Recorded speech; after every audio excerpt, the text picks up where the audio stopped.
Fala para o Senhor: Deus, nessa primeira manhã, no primeiro domingo deste ano, fala comigo. Pede pão do céu para Deus. Fala para Deus, fala: Senhor, fala comigo. Compunge o meu espírito, que o teu Espírito Santo possa tocar em meu coração nessa manhã. Faço expectativa em Ti, na Tua palavra. Pai, no nome de Jesus, nesta manhã, pedimos que Teu Espírito, que opera em linha com a Tua palavra, possam se manifestar, ó Deus, com total liberdade. Apesar da limitação humana, do homem, minha, que a Tua palavra possa ser ouvida.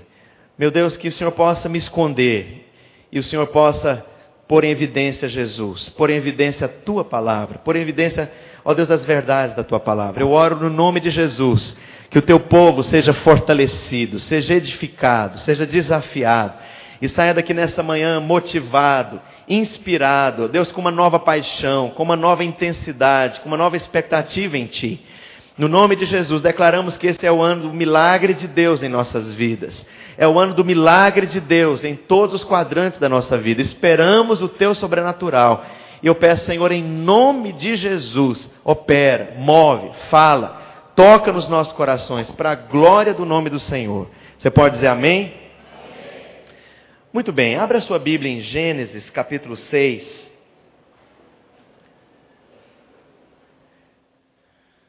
Gostaria de compartilhar com os irmãos uma palavra que tem a ver com o início do ano, que tem a ver com a sua vida, com aquilo que você vive e constrói. Capítulo 6, os versos 8 e 9. Apenas. Todos acharam? Compartilha com quem está do seu lado, se a pessoa não tem Bíblia. Vamos ler. A Bíblia diz: porém Noé achou graça diante do Senhor. Esta é a história de Noé. Noé era um homem justo e íntegro. Entre os seus contemporâneos, Noé andava com Deus. Vamos ler juntos esses dois versículos? 1, 2 e... porém Noé...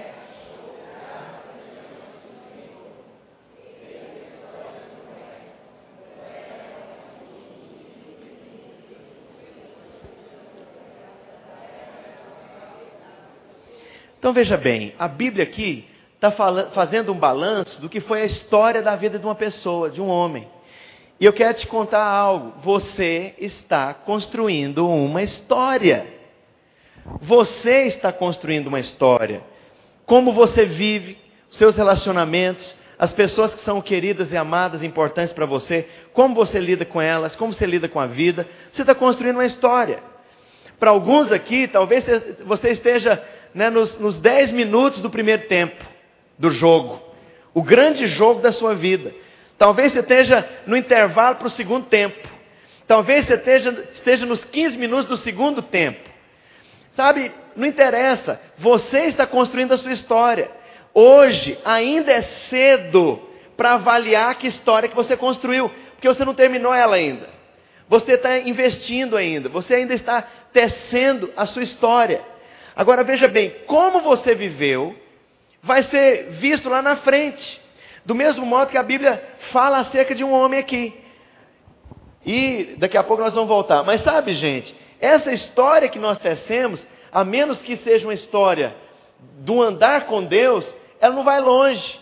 Eu fico olhando, por exemplo, sabe, a nossa vida dura 2 gerações de pessoas que te conheceram, lembram do seu semblante, conviveram com você, né? Falando, por exemplo, da vida do meu avô. Meu avô, filho de português, um velhão magrelão, alto, engraçado, careca. Né? Eu lembro só que meu avô era alegre. A minha mãe conviveu com ele. A minha mãe fala dos valores dele. A minha mãe viveu momentos com ele. A minha mãe, né, que o teve como pai, conheceu de uma maneira íntima o meu avô. Partilhou valores, enfim, história, mas eu não, eu sou a segunda geração. Os meus filhos, nem da imagem dele, nem o semblante, os resíduos finais da existência dessa pessoa que passou pelo planeta, já acabou na vida dos meus filhos. Nenhum deles sabe quem foi o meu avô, ou que jeito que ele era, como que era a voz dele, não lembra do timbre da voz dele, nunca viram o semblante do meu avô. Passou. Então 2 gerações, deixa eu te falar, você está construindo uma história. Essa história vai ficar ou vai passar muito rápido. Essa história vai marcar profundamente pessoas e vai determinar futuros e vai servir para o propósito de Deus, ou vai ser só um resíduo? Pergunta para o seu vizinho, você está construindo só um resíduo que vai passar bem rápido?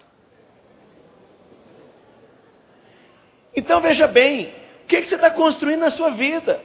A sua vida é preciosa demais, mas sabe, nós contamos demais, nós contamos como garantir a vida, gente. Então, por exemplo, cada um de vocês aqui, cada um de nós, vem para o culto hoje de manhã, porque nós temos tempo de sobra, você não sabe quando é que você vai morrer. Então você veio tranquilão, pegou a Bíblia, acordou, veio para a igreja, sentou, você está tranquilo. Porque nós achamos que nós temos tempo de sobra. Nessa percepção, nós não entendemos ou nós não avaliamos muitas vezes que nós estamos construindo alguma coisa. Você está construindo, figura. O indivíduo, ou indivídua, se é que existe a palavra, você está construindo alguma coisa. Que raio de história que você está construindo? Que tipo de história você está construindo? E aí nós temos alternativas, né? E olha, amados, uma coisa preciosa a mais no cristianismo é que nós aprendemos a viver coisas que muitas vezes não é ensinada pelo pai e pela mãe dentro de casa, né? A minha família, a herança familiar que eu tenho, não me ensinou a viver. Nós herdamos um estilo de vida que nos leva a uma vida de má qualidade de vida, porque os nossos relacionamentos são difíceis, não sabemos nos relacionar, não enfrentamos situações, não conversamos, né, não aprendemos a resolver, e principalmente os homens, para nós viver é mais difícil, porque é colocado sobre os nossos ombros o peso de um sacerdócio, de uma responsabilidade, de uma liderança, de tomar a frente, de fazer alguma coisa, de conduzir. É verdade, né? Porque mulher é muito boa para fazer discurso, perdão, viu, irmãs? Muito boa para fazer discurso, mas mulher nenhuma quer homem banana, homem que depende delas, homem que ela que paga a conta, ela que faz tudo, mulher nenhuma quer isso. Tem um discurso fantástico, né, de igualdade, mas na hora da aposentadoria elas aposentam mais cedo e morrem mais tarde. Os homens aposentam mais tarde e morrem mais cedo. Eu quero igualdade de direitos. É verdade, é estatística isso. O homem morre tudo mais cedo e aposenta mais tarde. Não sei quem que teve essa ideia brilhante. Então, deixa eu te dizer algo. Para nós ainda é mais difícil porque nós não aprendemos isso. Não aprendemos a liderar, não aprendemos a conduzir uma família, não aprendemos. No cristianismo nós temos esse bônus, mas eu volto à pergunta, qual história você está construindo e edificando? Nós duramos 2 gerações, se a sua vida é só um resíduo. Mas sabe, a história de Noé tem algumas coisas importantes aqui. A Bíblia diz, Noé achou graça diante de Deus. Sabe, queridos, os valores de Deus se parecem muito com seus valores.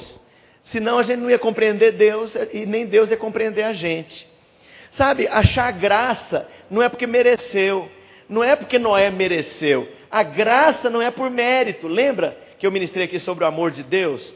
Né? Graça não é uma coisa que você merece. Aquela história do menino que arrebentou o muro do vizinho. Né? Aquilo ilustra a graça. A graça não é Deus dar o que você fez por merecer.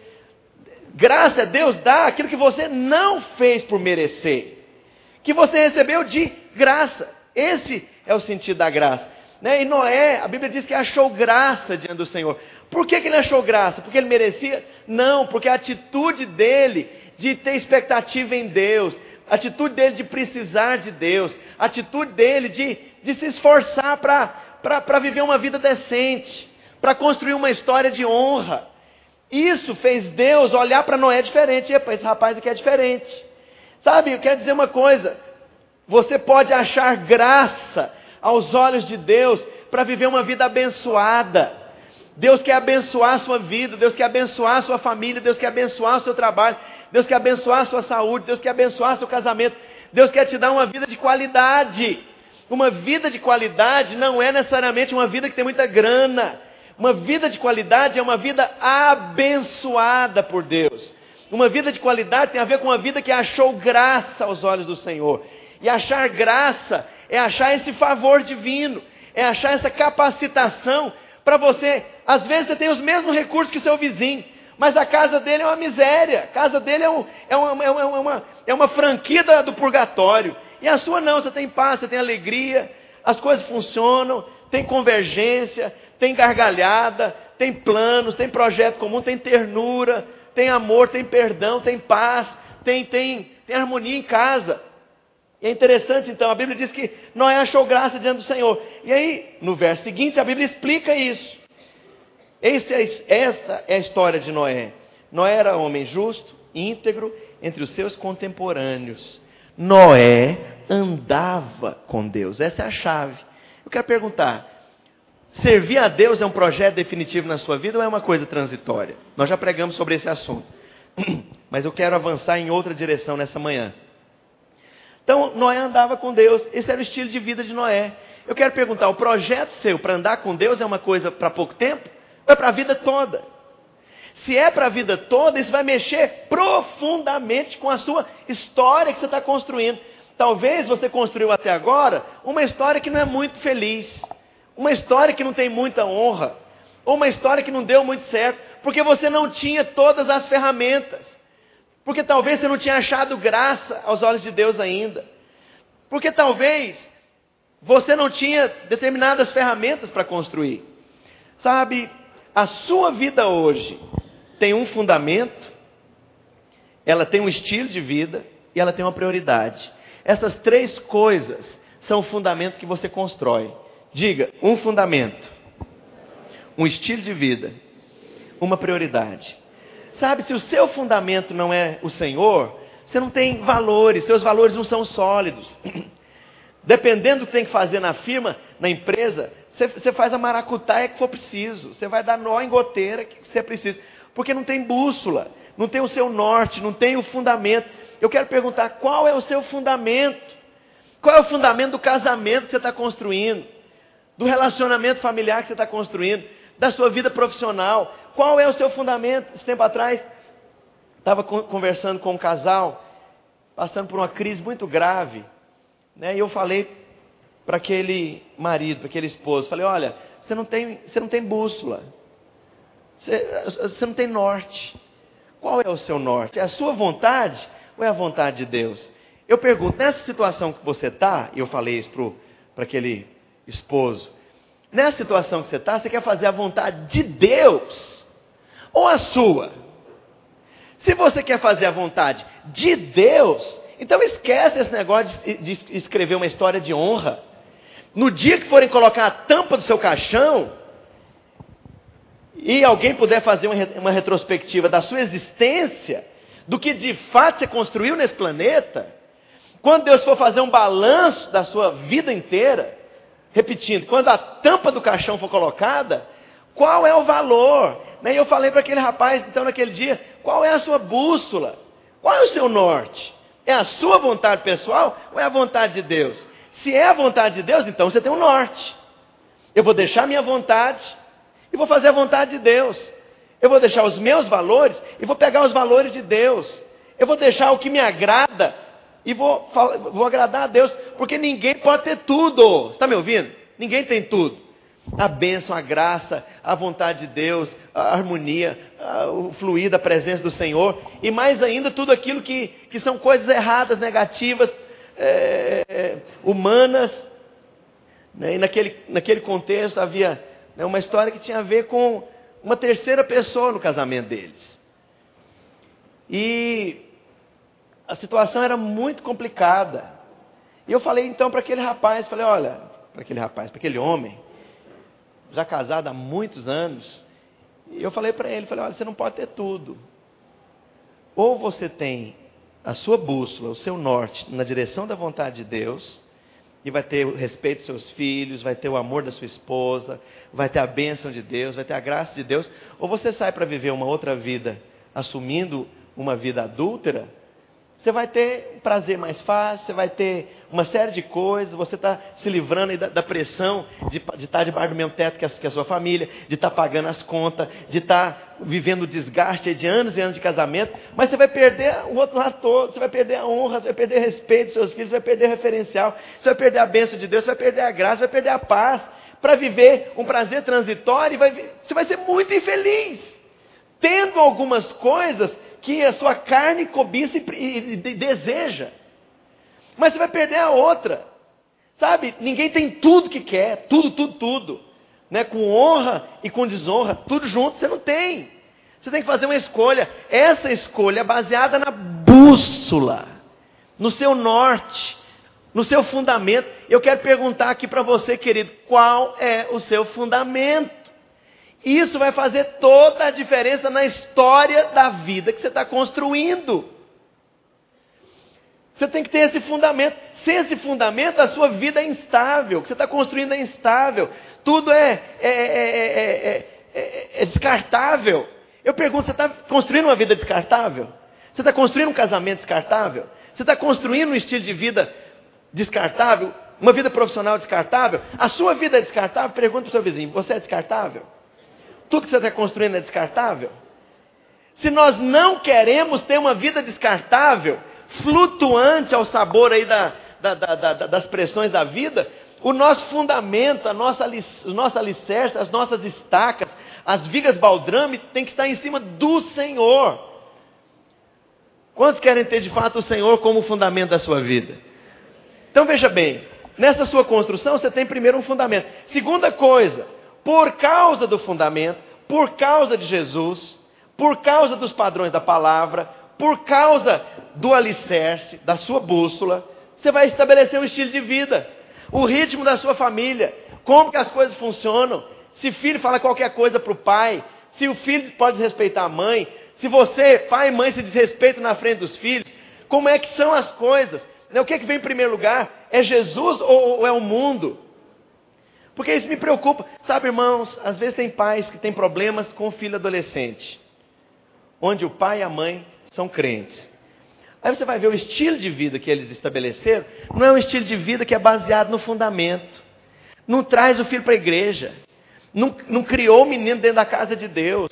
Não criou ensinando o menino o caminho que deve andar, amando o Senhor, servindo o Senhor, tendo respeito pelas coisas de Deus, tendo uma atitude reverente para com as coisas de Deus. Aí o menino está com 16 anos, 17 anos, a patota, a internet, o mundo, a Rede Globo, os valores daí de fora pressionam. Ele não tem estrutura nenhuma. Aí você vai viver uma crise familiar, crise de valores. Por quê? Porque o estilo de vida que você construiu dentro de casa não tem a ver com o fundamento que você afirma ter adotado. Não tem a ver com o alicerce que você afirma ter adotado. Então eu pergunto, o que você está construindo? Aquilo que está a cargo de você liderar, apontar rumos, o potencial, por exemplo, do seu cônjuge. Sabe que o seu cônjuge tem um potencial? Eu tenho um potencial. Se eu ouvisse em casa todo dia que eu sou uma peste, que eu sou uma encrenca, que eu não sou amado, que a maior besteira da vida da minha esposa foi ter casado comigo, eu não ia querer viver.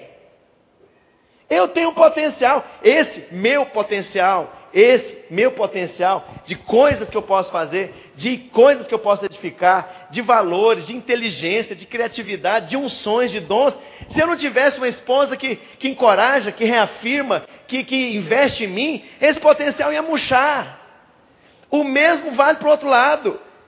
Se ela não tem um marido que valoriza, que empolga, que desafia, que compreende, que às vezes fica calado para ouvir.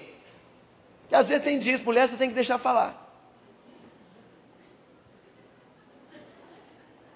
Aprendi com o meu pastor comer o mingau pela beirada do prato. Porque diz o seguinte, que se você pega o mingau de maisena, acabou de sair do fogo, põe no prato fundo, pega a colher de sopa e faz assim, você vai arrancar o tampão da língua. Sabe como é que você faz?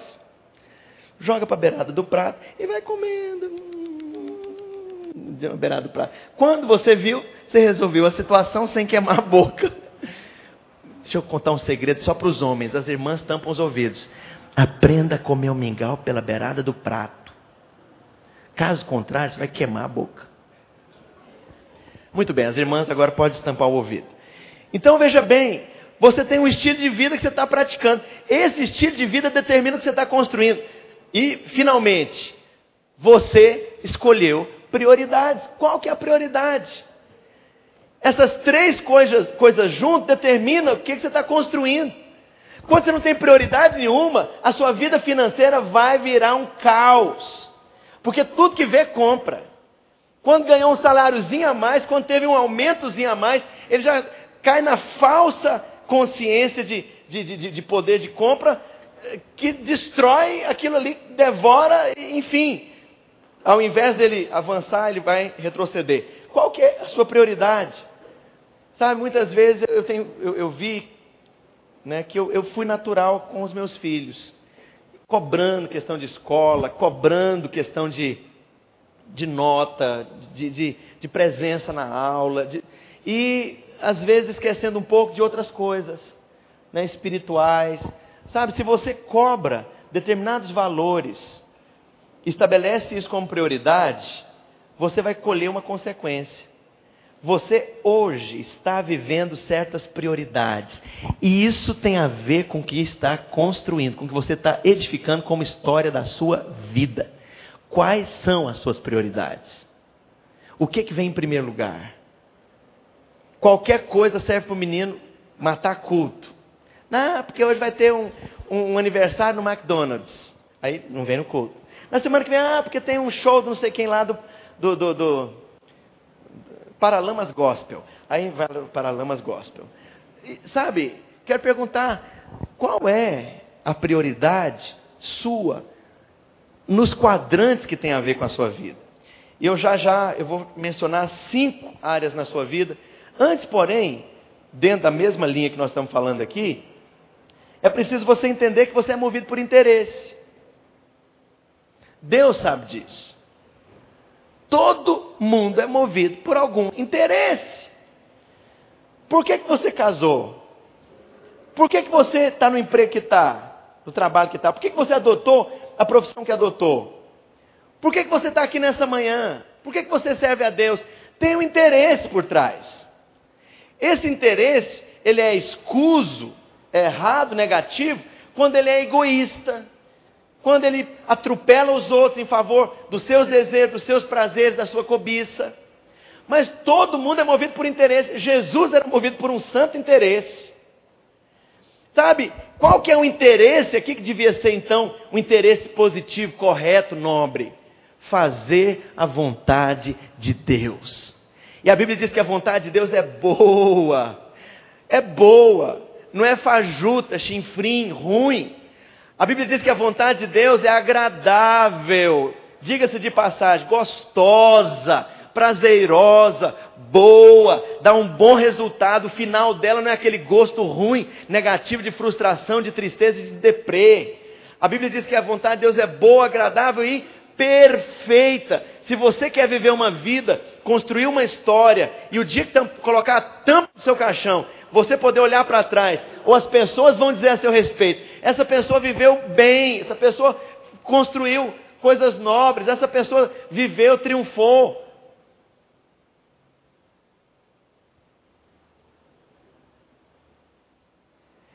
Então, deixa eu te dizer, o propósito de Deus na sua vida, na minha vida, é te dar uma vida boa. Sabe, às vezes nós achamos que ser cristão tem a ver com viver uma vida ruim. Nossa, na igreja tem uma lista das proibições e uma lista pequenininha do que é permitido. Não pode beber café, não pode xingar, não pode pintar, não pode bordar, não pode matar, não pode roubar, não pode. O que pode? Espirrar? Pode. Rir? Pode. Tomar Coca-Cola? Pode. Tem umas igrejas que é assim. A lista é tão grande. Uma vez um amigo meu estava assobiando no trabalho dele. Aí um crente pentecostólico, daquele bem terrível. Pentecostais nós somos também, nós não somos pentecostólicos. O sujeito falou, que isso? Você assobia? Que coisa mundana. Não pode nem assobiar mais. Sabe? Então, eu quero dizer para você o seguinte, todos nós somos movidos por um interesse. E o interesse mais nobre devia ser, quero a vontade de Deus.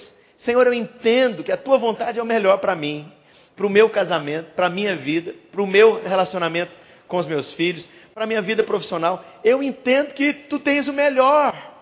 Sabe, se você caminha nessa confiança em Deus, olha que acabou de achar graça. Deus vai se fazer favorável. Lembra a oração de Jabez? Me abençoa. Ele procurou fazer a vontade de Deus e a bênção de Deus veio. Então, deixa eu te dizer, você é movido por interesse. Esse seu interesse tem que se transformar numa paixão.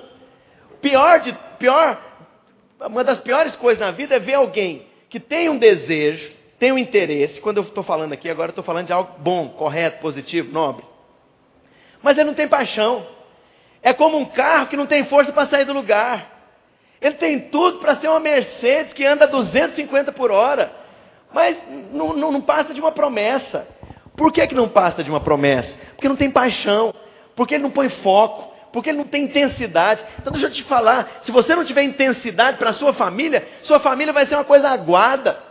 Se você não traz paixão para o seu casamento, de investir, essa é a mulher que eu escolhi, esse é o homem que eu escolhi, essa é a minha família, eu vou pôr meu coração aqui, eu vou focar no meu coração, na esposa que Deus me deu, vou investir na vida dela, é isso aqui que eu vou viver, e eu vou dar tudo que eu tenho, para no final da minha vida, o dia que ela me enterrar, ela em lágrimas poder dizer, esse homem foi um homem decente, ele me amou, esse homem me amou.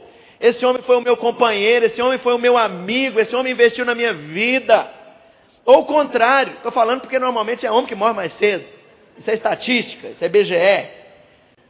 Mas se for o contrário, sabe que o seu marido pode dizer em lágrimas, essa foi a minha grande amiga, minha companheira, a pessoa que eu mais amei. Então veja bem, se você tem um fundamento, tem um estilo de vida, tem uma prioridade, tem um interesse que te move para adiante, mas não tem paixão, você é um aguado. Você é uma pessoa mole. Você é uma pessoa que não avança. Você é uma pessoa que não causa efeito nenhum em nada. Então eu quero perguntar, qual a sua paixão? E paixão fala de foco. Paixão fala de decisão. Paixão fala de escolha. Paixão fala de fazer bem feito. Então, por exemplo, aqui na igreja, se nós não tivermos paixão, ou se não tivéssemos, porque temos, paixão pela casa de Deus, paixão por servir ao Senhor, paixão por uma igreja abençoada, alegre, próspera, viva, onde as pessoas se convertem, são transformadas, mudam de vida mesmo, onde as pessoas têm um crescer em Deus mesmo. Se nós não tivéssemos paixão para ir para a Zona Sul, era melhor nem sair daqui. Então veja bem, porque paixão vai fazer toda a diferença na história da vida que você está construindo. Se você é uma pessoa que não é apaixonado por nada, você está vegetando, freguês. Se você não é apaixonado por nada, nada vai romper na sua vida. Profissionalmente você não vai romper. Seu relacionamento com seus filhos não vai romper. Sua vida conjugal não vai romper. A sua liderança na célula não vai romper. Ah, eu quero ser líder de célula, mas apático, mole, sem colocar foco, sem orar, sem jejuar, sem trombar de frente, sem meter os peitos para arrancar os tocos. Ah, minha célula vai crescer, vai crescer, vai crescer, vai crescer. E não cresce. Por que não cresce? Porque não tem paixão. Não tem aquele vício de intensidade. Sabe, amados, interesse, paixão, preço. Já falamos disso também. Você tem pago um preço? Preço pelo seu casamento? Para o seu casamento ser bom? Ah, eu quero um casamento bom, mas não pago um preço. Então você não vai ter casamento bom, ô fulano. Ah, eu quero ter um casamento bom, mas eu não suporto meu marido. Você não vai ter. Se você não está disposto a pagar um preço, irmã, e preço tem a ver com investimento, expectativas corretas, positivas, em cima do que você está fazendo e semeando. Todo mundo que semeia tem um interesse legítimo de colher de volta o que semeou. Agora, não semeie e põe expectativa, as suas expectativas serão frustradas. Não tem que culpar a pessoa. Você não semeou, ou só semeou coisa ruim, ou só semeou cobrança, ou só semeia crítica, ou só semeia desvalor, ou só fala coisa negativa, só joga as pessoas para baixo. O que você chama de correção, os seus filhos têm a leitura de que você é um pai ou uma mãe bruta, truculenta, uma mãe que só acusa. Sabe, o que você chama de correção, seus filhos têm a leitura como rejeição, como crítica gratuita a todo instante. Sabe qual que é a consequência do que você vai colher? Você vai colher distância, você vai colher afastamento, você vai colher o seguinte: os seus filhos vão querer conversar com até com a psicóloga da escola, menos com você. Então, preço é investimento.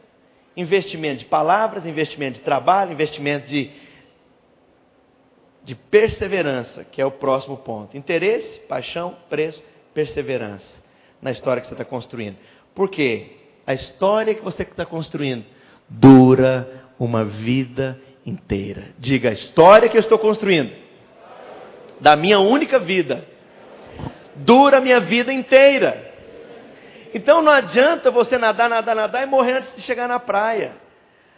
Sabe, amados, a Bíblia diz que Noé era homem justo e íntegro entre os seus contemporâneos. Isso era uma avaliação de quem o conhecia, de quem lidava com ele, dos funcionários lá da firma, Fernando, das pessoas que convivem lá na sua vizinhança, Sandra, das pessoas que fazem negócio com você, Carla, das pessoas para quem você deveu ou deve, ou as pessoas que deveram para você. Sabe qual é a história? Os seus contemporâneos. Ninguém constrói uma história sozinho, isolado. Você tem pessoas que respiram o mesmo ar que você, que elegeram Lula junto com você, sabe, que participam da mesma história de existência que você, das mesmas pressões do dia a dia. Então, finalmente, essas 5 áreas têm a ver com, em primeiro lugar, o seu casamento, a grande aliança da sua vida. Casamento é a grande aliança da sua vida, o grande pacto da sua vida. Isso não é uma viagem de 1 ano, de 2, de 5. Isso não é uma experiência para ver se vai dar certo. Não é um contrato para eu suprir as minhas carências emocionais e físicas. Não é a necessidade da resposta às pressões da minha família para eu arranjar alguém para casar. Opa, pera lá. Se é assim, é melhor nem casar. Quem diz que o não casamento é um problema grave? Vai ser feliz. Olha, tanta gente tem nisso a vontade de Deus. Vou ser feliz. Vai sobrar mais tempo. Porque Paulo fala, aqueles que vão casar, sejam conscientes que você vai passar pelas aflições do casamento. E eu vou te falar, tem aflições terríveis no casamento. É muito bom, é uma bênção. Mas tem aflição, o apóstolo Paulo fala que tem aflição. Então veja bem, as 5 áreas da história da sua vida é, em primeiro lugar, o seu casamento. Qual a história que você está construindo? Ricardo, qual a história que você está construindo com a sua esposa?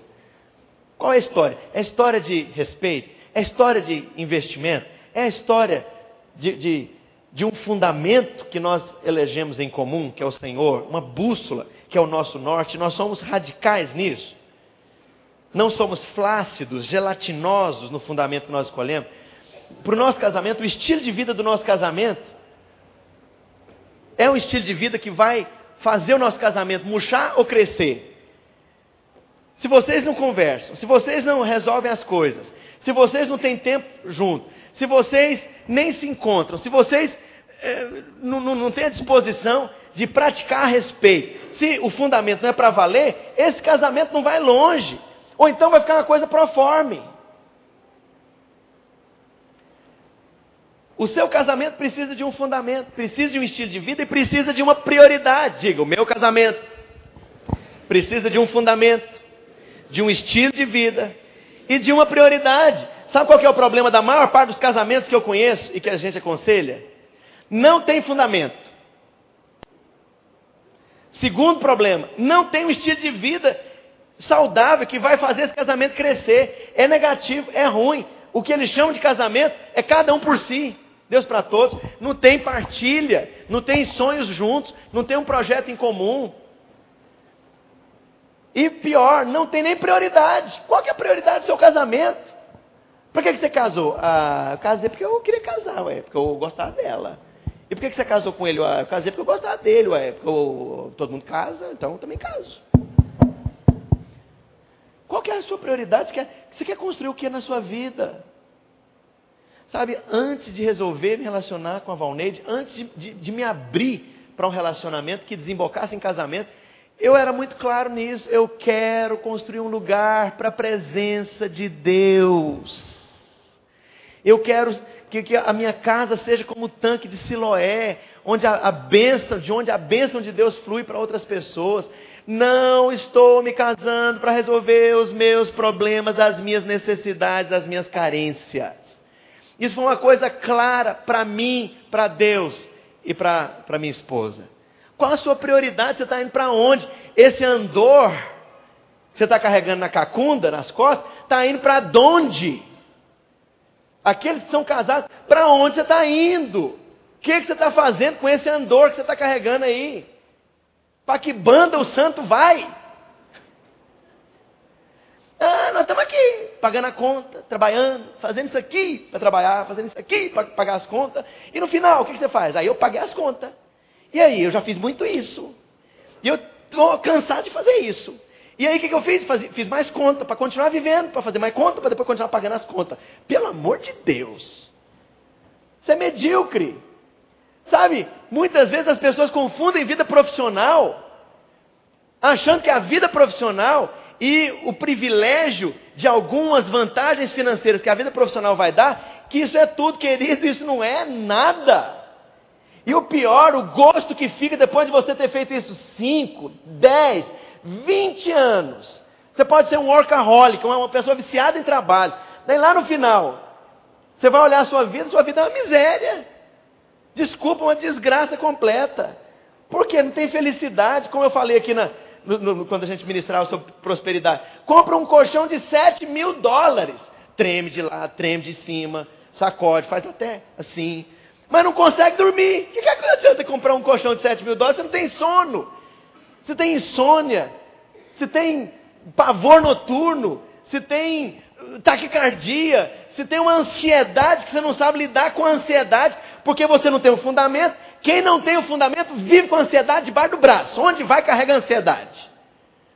Quem não tem o fundamento leva o estresse debaixo do braço. Você pode estar de férias lá em Fernando de Noronha. Você carregou debaixo do braço a sua ansiedade. Você carregou debaixo do braço o seu estresse. Você carregou debaixo do braço a sua atitude difícil, compulsiva, perfeccionista. Lá de férias em Fernando de Noronha, eu não sei de ninguém aqui que passou em Fernando de Noronha, pelo amor de Deus. Eu estava lá perto, mas não fui lá.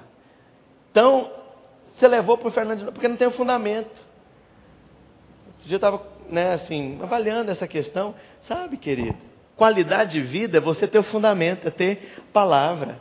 Me recuso a perder noite de sono por causa de problema que vai além da minha capacidade de resposta. Já contei isso aqui, mas deixa eu repetir. Estava em Portugal, tínhamos aberto a casa de recuperação para viciados em heroína. Com base na casa de recuperação, evangelizando os rapazes e as famílias, plantamos a igreja. E chegou em algumas semanas, isso durou algumas semanas, nós não tínhamos dinheiro para pagar o aluguel do lugar. E tanta gente dependendo de mim. Eu não tenho dinheiro, gente. E dependendo de mim, tudo dependendo de mim, tudo dependendo de mim. Eu lembro que pela primeira vez na vida, porque eu não tenho problema com sono, eu deitava e não conseguia dormir. Insônia. Ou dormia um pouquinho e acordava. Preocupado. Como é que nós vamos pagar isso? Vamos ter que fechar, mandar a rapaziada tudo embora, acabar com a igreja. Não temos dinheiro. E aí, umas 3 noites, isso aconteceu. Numa das noites eu falei para Deus, eu me recuso a ficar preocupado com isso, porque não é problema meu. Eu só sou funcionário. Eu sou funcionário. A conta é o patrão que tem que pagar. Se o senhor não pagar, o senhor me mandou para cá. O senhor me deu essa ordem, o senhor me deu essa unção, o senhor me deu essa fé, o senhor me deu essa graça, agora paga as contas, porque a conta é sua. Eu não tenho dinheiro. E, mais uma coisa, não vou perder noite de sono por causa disso. Me desculpa, senhor, mas eu estou me livrando dessa ansiedade. desse problema, desse estresse, agora. O problema é seu, paga o Senhor. E fui dormir. Pergunta para mim se ele pagou. Todas as vezes em dia. Então deixa eu te falar uma coisa. Ou você aprende a se livrar de estresse, de ansiedade, daquela coisa horrível que torna a sua vida uma miséria, cobrando de você o que você não pode fazer. Cobrando de você dar resposta em coisas que não estão debaixo do seu controle. Demandando de si próprio uma insatisfação por coisas que você não controla. Isso é injusto. Sabe, agora tudo isso fala da falta de um fundamento, da falta de um estilo de vida, da falta de uma prioridade. Quais são essas três coisas no seu casamento? E com os seus filhos, que é a segunda área. Sabe, irmãos, para quem é casado, para quem tem filhos, os filhos têm o potencial de ser a maior alegria ou de ser a maior tristeza para os pais.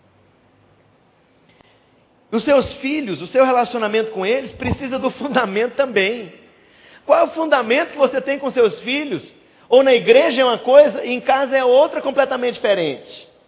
Na igreja é um discurso e em casa é outro.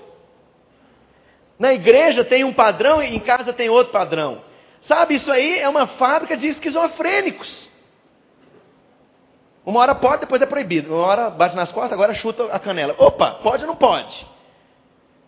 Sabe, é horrível isso. Qual é o fundamento debaixo do que nós estamos construindo com os nossos filhos?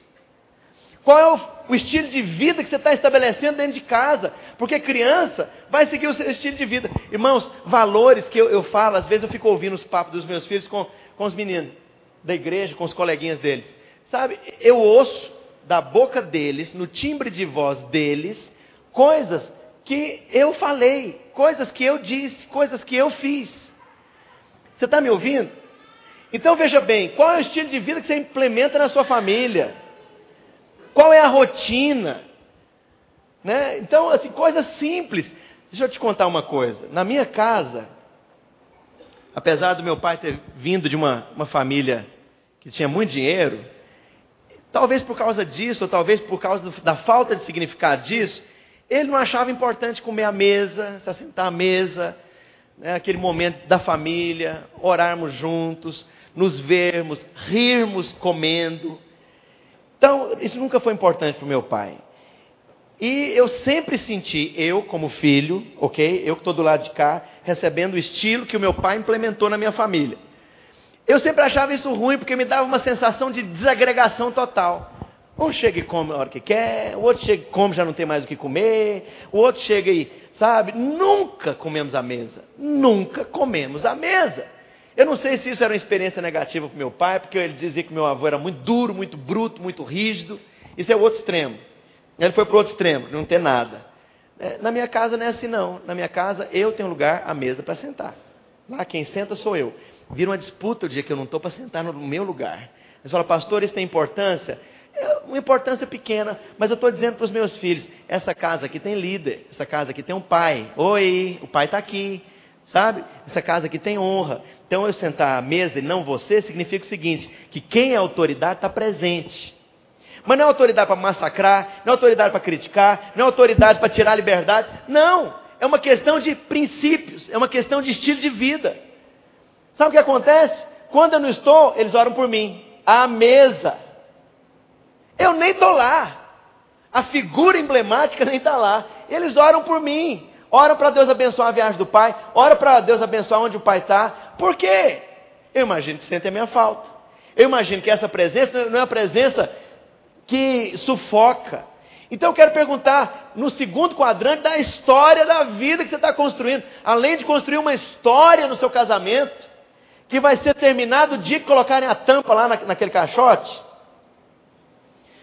Qual é a história que você está construindo com seus filhos? Um dos meus filhos, porque assim, não tem jeito de não ver essas coisas, né? Um dos meus filhos, na oferta das primícias, ele colocou a oferta lá. E assim, a maior parte das ofertas não são identificadas, ok? No caso, porque a gente conhece a letra, não tem jeito. E a gente abre a lista de pedidos para ver se colocar ali algum dinheiro, algum cheque, fecha de novo.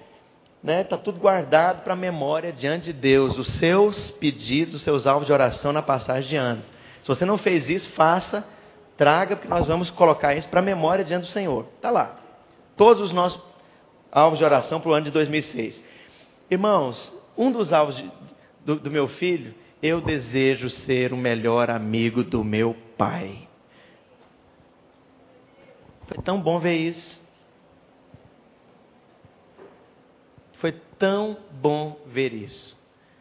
Sabe, eu sinto o seguinte, que ele sentiu que ele deve corresponder a investimentos que ele tem recebido.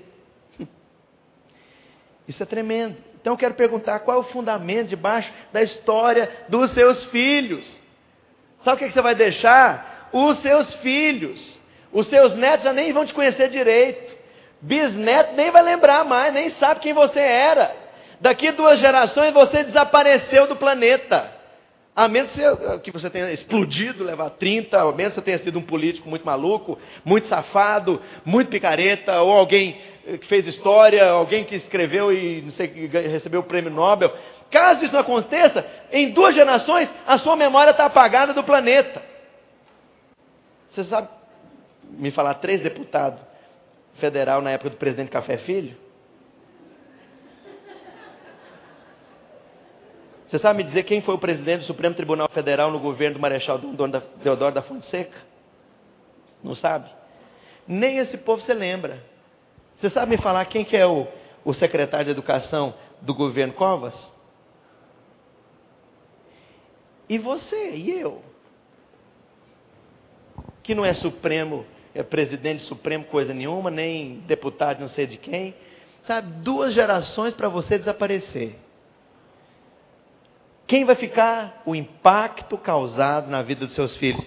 Terceira área, e estou terminando. Seus filhos espirituais. As pessoas que vão receber o seu investimento de vida. Aqueles casais em quem você investiu. Aqueles jovens que você foi instrumento de Deus para marcar a vida deles.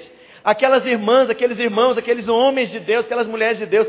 A missionária Barber, uma americana, missionária no interior da China, no século 19, parte final do século 19. Essa mulher tinha uma vida intensa de oração, uma vida intensa de evangelismo, uma santa mulher de Deus. O resultado do ministério dela foi pífio. Por outro lado, ela tinha um grupinho de chineses ali que ela discipulou. Um deles foi o Watchman Nee. Esse homem marcou a minha vida, apesar de eu nem vê-lo pessoalmente. Esse homem até hoje influencia a minha vida. Morreu em 72 nas cadeias comunistas lá da China. Esse homem afetou a China, esse homem afetou o mundo. Alguns dos livros que são assim mais vendidos, constantemente vendidos, são os livros do Watchman Nee. Chinês. Quem foi que discipulou, que investiu na vida dele? A Barber. Quem é que influenciou a vida da Barber, a vida do Watchman Nee e de tantos outros homens de Deus? Uma mulher, uma senhora católica do século 17 chamada Madame Jeanne Guyon, que descobriu Jesus, servia Jesus, amava Jesus, se converteu a Jesus, foi inteira para Jesus. Essa mulher marcou gerações. Eu quero perguntar, qual história você está construindo na vida dos seus filhos espirituais, das pessoas que você pode afetar? Eu quero ter afetado uma geração quando me colocarem na sepultura, irmãos. Eu quero ter sido instrumento de Deus para ter despertado a liderança em milhares e talvez dezenas de milhares de pessoas, ter despertado potencial, ter despertado liderança. Eu quero ter contribuído positivamente para São Paulo, para o Brasil, para essa geração. Muitos, centenas de e-mails a gente recebe. De pessoas que ouvem a palavra, de pessoas que foram tocadas, de pessoas cuja vida mudou, ou lendo um livro, ou ouvindo uma fita, ou aqui na igreja, ou porque alguém, né, influenciou. Sabe, qual é a história que você está construindo na vida de pessoas preciosas? O precioso para você é só você, sua privacidade, seu bolso, os seus interesses imediatos, tacanhos e pequenos. Pergunta para o seu vizinho, quais são os seus filhos espirituais que têm sido marcados na sua história? Quem que você tem marcado?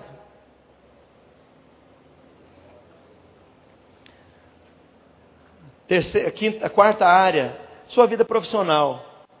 Sua vida profissional é só para pagar as contas ou é a sua grande realização interior também? Que você faz a expressão de qualidade ou não? Sabe, eu ouvi falar de um sujeito que montou uma banca de cocada na beira da estrada de uma rodovia federal em Minas Gerais. Essa cocada desse homem era uma cocada que tinha uma receita que ele inventou lá, uma cocada excelente, fantástica, fabulosa. Todo mundo parava para comer a tal da cocada. E eu não tenho certeza se isso foi na época também do Juscelino Kubitschek. Está em moda aí agora, né? Eu ouvi o pastor Robson contando essa história. Não sei se o presidente era o Juscelino Kubitschek. Mas toda vez que passava, tinha que parar lá para comer a cocada. Por que até o presidente da república quer comer a cocada? Porque a cocada é muito boa. Porque o sujeito, apesar de ser um mero fabricante de cocadas, ele faz uma cocada muito boa. Ele ganhou excelência no que ele faz. Ele ganhou respeito no que ele faz. Sabe, às vezes tem coisas assim tão pequenas. Eu não sou de fazer propaganda de pastel, pelo amor de Deus. Toda feira tem pastel de japonês. Aí você come, né? A coisa mais comum é pastel. Mas fui num passeio em Pirinópolis, é uma região muito bonita de cachoeiras, de rios, tudo. E havia uma casa de pastel lotada, cheia de gente, dúzias de receitas, né, de tipos de pastel. Irmãos, quem comia um pastel ali, a gente sentava, não, pera lá, chama todo mundo que está lá no carro, nós precisamos de comer mais pastel. Eu mesmo comi uns 5 pastéis. Você tem que ver o pastel do cara. Eu, para dar destaque para um negócio, pastel é tudo igual. Come lá o pastel do fulano lá de Pirinópolis, para você ver. Por que eu estou te falando isso? Porque a sua vida profissional pode ser afetada por um detalhe: excelência. O fulano é um carpinteiro. Mas que carpinteiro? Ele sai, né, da rotina dos eiros e das eiras. Engenheiro, carpinteiro, cozinheira, costureira, pedreiro, tudo enrola. Desculpa aí se tem algum aqui. Ou via de regra todos enrolam, tomara que você seja a exceção. Sabe, você pode ser um carpinteiro, né, um marceneiro, uma pessoa que faz as coisas com excelência, que faz bem feito, que aquilo que você faz não destrói, não cai a porta, não arranca a fórmica. Enfim, você está construindo um perfil profissional. E a sua profissão, e aqui é a minha pergunta, é só para você ganhar dinheiro para você pagar as contas no final do mês? Ou tem a ver com você estar construindo algo na vida? E a pergunta é, qual é o fundamento da sua vida profissional? É isso que vai fazer a diferença no momento das crises, no momento que precisa mentir, no momento que precisa enganar, no momento que você acha que precisa de falsificar as coisas, no momento que você está em cima da cocada preta, porque é o chefe, porque é o líder, porque é o dono, porque é o patrão. Mas qual que é o fundamento? Isso vai fazer a diferença. Eu tive um chefe, onde eu trabalhei um tempo lá como redator publicitário. Esse homem fez a diferença na minha vida. Ele me ensinou tanta coisa. Ele foi uma bênção de Deus na minha vida. Foi Deus que colocou aquela pessoa. Quem trabalha com você pode fazer retrospectiva. Ele foi uma bênção na minha vida. Aquele homem fez a diferença. Ele era um cristão. Por que ele era reconhecido como um cristão? Porque tinha um fundamento de baixo. Ele tinha um estilo de vida de baixo. Ele tinha uma prioridade, a prioridade era ser justo, a prioridade era descobrir potencial entre os funcionários. Mesmo que fosse funcionário macumbeiro de tocar tambor, que mastigava vela vermelha com galinha preta na encruzilhada. Sabe, o cara foi marcado pela vida do chefe. Por quê? Porque era um chefe que tinha a graça de Deus, que tinha um fundamento, tinha um estilo de vida, tinha prioridades. E finalmente, a Bíblia fala dos seus contemporâneos, no caso de Noé. As pessoas que te conheceram, as pessoas que conviveram com você, os parentes mais distantes, os vizinhos, quem fez negócio com você, quem comprou seu carro, seus contemporâneos, a empregada que trabalhou na sua casa, a moça que trabalha lá em casa no dia do meu aniversário. Era uma reunião que os discipuladores organizaram, né? Era nova convertida, aí chega, pega o microfone para falar. Assim, ótimo, tudo bem, sinal que tem liberdade. Foi tão joia, a menina é tímida de doer. Para ela pegar o microfone ali e falar, olha, porque eu quero honrar o pastor Marcelo, eu não sabia né, assim, qual o valor disso e tudo, e convivendo, e vindo para a igreja, e conhecendo a Jesus, sabe, ela tem sido marcada. Sabe, os seus contemporâneos, quem convive com você, quem conserta o seu carro, o corretor lá que vendeu sua casa, as pessoas com quem você convive. A gente tinha uma irmã aqui na igreja, tudo ela terminava mal. Tudo ela terminava com processo. Processando o patrão, processando a empresa. Tudo era processo. Sabe? Qual lastro que você está deixando para trás? Qual a história? E fulano lá é nó cego, carne de pescoço. O que se diz a seu respeito na praça? E aquele lá enrolando. E aquele lá é conversador. Fala. Diga coisa, fale. Mas na hora não faz nada. Sabe, qual o fundamento, o estilo de vida e a prioridade que você está construindo? Qual a sua história? Eu quero falar disso nessa manhã, terminando aqui, para encorajar você, nesse ano de 2006, que está ainda por inteiro a ser construído. Semana após semana, mês após mês, está em branco. Vá construir uma história mais nobre. Dá uma guinada para cima. Dá uma guinada na direção do fundamento, na direção de um estilo de vida diferente, de uma prioridade. Talvez você não possa mudar tudo de uma vez, porque a vida não é assim. Mas vai estabelecendo, vai implementando as coisas. Chama o primeiro aliado, que é o seu cônjuge. Conversa, com paciência, com jeitinho, com amor. Traz os seus filhos, reúne os seus funcionários mais importantes, reúne as suas chefias. Vai conversar com seus filhos. Um tempo atrás eu saí com o trio Calafrio, né? E fomos ali para uma praça. Fomos conversar, sabe? Fomos falar de potencial, fomos falar de sonho. Eu fui perguntar: o que eu posso fazer para investir mais na vida de vocês? O que vocês acham? Né? Mas eles gostam tanto desse tipo de papo. Né? Se sente muito bem. Poxa, o meu pai está lembrando de mim para falar sobre a vida, para conversar sobre o futuro, para conversar sobre os sonhos. Faz isso com seus filhos. Senta com eles, vai orar com eles, vai abençoá-los. Final de ano é tempo para isso, momentos especiais é tempo para isso. Dia de aniversário não é só dia de dar parabéns, comprar presente caro e comer bastante porcaria. Sabe, é dia de fazer balanço. Olha, você é uma pessoa preciosa na minha vida, meu filho. Querida, você é uma pessoa preciosíssima. Cara, importante. Eu louvo a Deus pela sua existência, pela personalidade que você tem, pelo temperamento que você tem. Você é uma pessoa incrível, agradável. Não acredita em quem diz o contrário, porque você é assim. O que você está fazendo? Está investindo em autoestima, está investindo a pessoa se sentir segura com você. Dificilmente um filho assim vai ser uma pessoa desequilibrada nos relacionamentos no futuro. Dificilmente uma pessoa assim vai ser desequilibrada na escola, na profissão, lá no dia a dia. O que você fez? Você colocou um fundamento, você colocou um estilo de vida, você estabeleceu prioridades. Sabe, amado, talvez 2006 vai ser 5 minutos do grande jogo da sua vida. Talvez no primeiro tempo, dependendo da sua idade. Talvez no segundo tempo, dependendo da sua idade. O que você vai escrever nesse ano? O que você deseja escrever? Eu quero desafiar você a ser movido pelo interesse solene na vontade de Deus. E fazer disso uma paixão que você faz crescer, faz aumentar, faz se tornar mais intensa. Sabendo que você vai pagar um preço, e às vezes preço é dor. Transforme dor em prazer. Sabe, quando a dor é por uma causa nobre, a dor se torna um prazer, se torna uma alegria. Eu vou fazer isso, mas vai ser bom. É igual a mulher que dá a luz. Depois da dor, poxa, eu trouxe um homem à luz. Eu trouxe uma mulher à luz. Eu trouxe uma vida, uma existência inteira à luz. Então, quero encorajar você a, com perseverança, você estabelecer um fundamento, estilo de vida, prioridade. E achar graça aos olhos de Deus.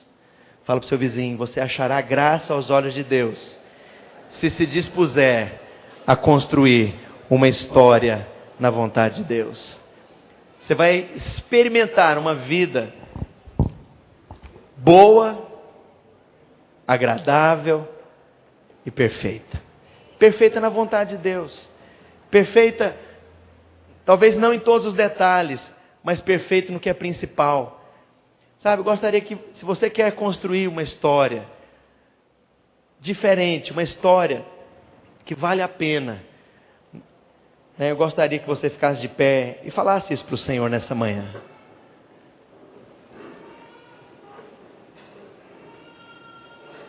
Eu quero construir essa história. Você quer? Talvez você não tenha tanto tempo mais. Sabe quando que a missionária Barber começou a discipular o Watchmani? Já velha, idosa. Ela durou poucos anos. Nos anos finais da vida dela, ela marcou um homem que tem marcado gerações. Ela tem parte no galardão, no prêmio do Watchmani.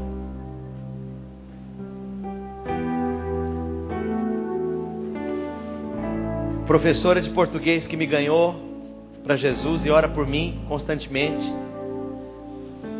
Ela falou isso para mim. Ela tem parte no meu galardão. Tem mesmo. Gostaria que você fechasse seus olhos e falasse com Deus: Senhor, nesse ano de 2006, que eu ache graça, que eu encontre graça em Ti, graça para fazer a Tua vontade, graça para ser mais feliz, graça para estabelecer esse fundamento, a liderar para bem, para causas positivas. Dá que eu seja uma bênção na vida do meu marido. Dá que eu seja uma bênção tremenda na vida da minha esposa. Dá que eu seja uma bênção tremenda na vida dos meus filhos. Dá que eu seja uma bênção tremenda na vida dos meus colegas de trabalho, dos meus funcionários, dos meus patrões, dos meus chefes. Senhor, dá que eu seja uma bênção na vida dos meus contemporâneos. Dá, Senhor, que eu seja diferencial por causa do fundamento, do estilo de vida e das prioridades do Senhor. Quero ser movido por essa paixão santa, ó Deus, de construir uma vida que Te agrada, ó Deus, de alcançar o testemunho de que eu andei com Deus nos dias da minha existência. Sabe, fala isso para Deus, fala: Senhor, eu quero ganhar o testemunho de que eu, diga o Seu nome, de que eu ganhei o testemunho de andar na Tua presença, ou de servir o Senhor nos meus dias, nos dias da minha existência. Gostaria que você orasse com a pessoa que está próxima de você sobre isso. Peça que Deus dê graça, que esse seu irmão, essa sua irmã, se você está com a família, com o marido, com o filho, com a esposa, ore com ele ou com ela. Mas ore que Deus nos dê graça, que alcancemos graça, achemos graça para isso. É isso que faz uma vida ser gostosa, gente. É isso que faz uma vida ser digna de ser chamada de vida. É isso que fala de qualidade existencial. Amém? Vamos orar. Gostaria que você orasse com a pessoa que está próxima de você. Abençoa a vida desse irmão, abençoa a vida dessa irmã. Se existem coisas a serem ditas, diga. Agora, tenha expectativa de achar graça. A graça de Deus te capacita a fazer o que você não consegue. A graça de Deus te capacita a ir onde você não consegue ir.